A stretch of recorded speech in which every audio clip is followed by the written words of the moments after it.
La magie dans l'Antiquité.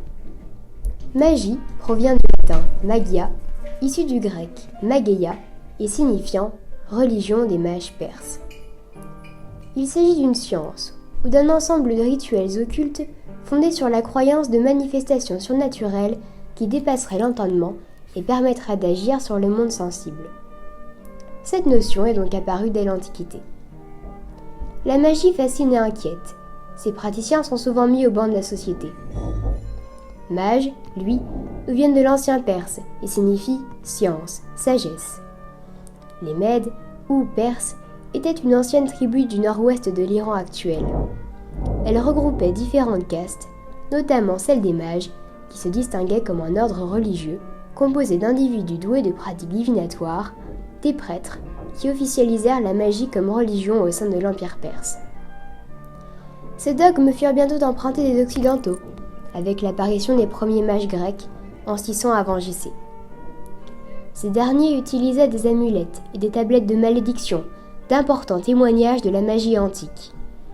Il s'agit d'objets gravés d'inscriptions mystiques et possédant un pouvoir d'envoûtement qui soumettrait un être humain à notre propre volonté. Les mages pensaient que chaque statue habitait une âme, une présence de vie dotée d'intelligence et de pouvoirs surnaturels capables de merveilles et d'actes extraordinaires. Mais ces croyances furent condamnées par Hérodote et abolies sous l'Empire romain avec la loi des 12 tables qui interdit formellement toute pratique magique dès les premiers empereurs chrétiens. En effet, l'Église s'inquiétait de tels agissements pouvant écarter l'opinion commune du culte divin et de la pensée religieuse. Pratique. Parmi les praticiens de la magie, nous avons le mage, qui est un sage proche de la nature et de ses secrets, et le magicien, qui, lui, accomplit des miracles ou enchantements par le biais de mystérieux rituels. Nous pouvons aussi qualifier de magiste le parfait mélange entre le sage et le magicien. Il connaît et pratique.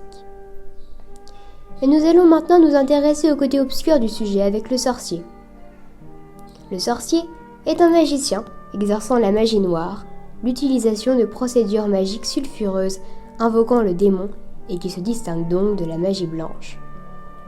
Enfin, et comme le mage et le magicien nous les confondons couramment, il existe aussi le mage noir, qui inquiéterait par sa présence et son intérêt pour les maléfices. Mais la magie est avant tout un ensemble de procédés et de formules, parmi lesquels nous pouvons retrouver l'incantation. L'incantation est une procédure orale qui peut être criée, chantée, alors que l'évocation se fait la nuit ou dans un endroit secret et obscur.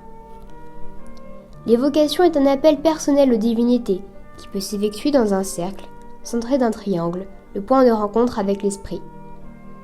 La nécromancie est d'ailleurs une évocation, l'évocation des morts. Le nécromancien, praticien de la nécromancie, effectue une communication entre les personnes décédées et le monde des vivants. La transformation en animal reste aussi très populaire chez les mythes grecs et romains. Jadis, un roi arcadien nommé Lycaon reçut Zeus venu lui demander l'hospitalité.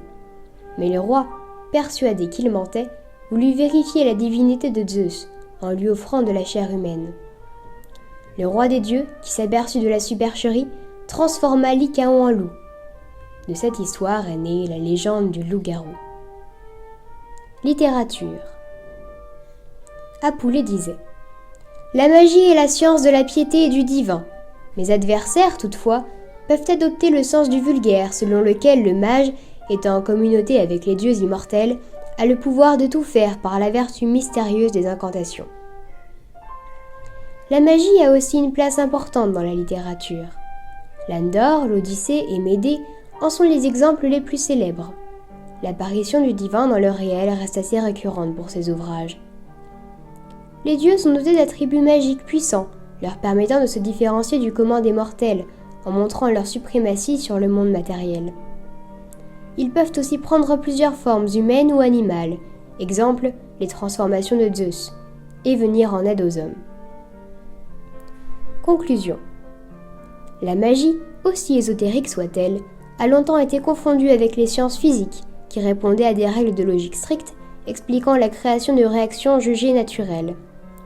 Elle s'oppose au divin et aux phénomènes paranormaux. Paradoxalement, certains scientifiques pensent que la création de la planète Terre est si hasardeuse qu'elle tiendra du miracle, et envisagent donc l'existence d'une entité supérieure. Avec les siècles, la magie est un terme qui a beaucoup évolué, et est aujourd'hui perçu comme une manière de rendre le quotidien plus confortable, par de simples formules ou un coup de baguette magique, objet stéréotype de la magie moderne et des contes de fées.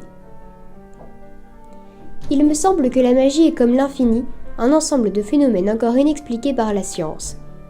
C'est un mot assez fréquent dans le langage courant car nous l'utilisons naïvement pour qualifier quelque chose qui semble nous échapper, une manifestation ou une réaction étrange, incompréhensible à nos yeux.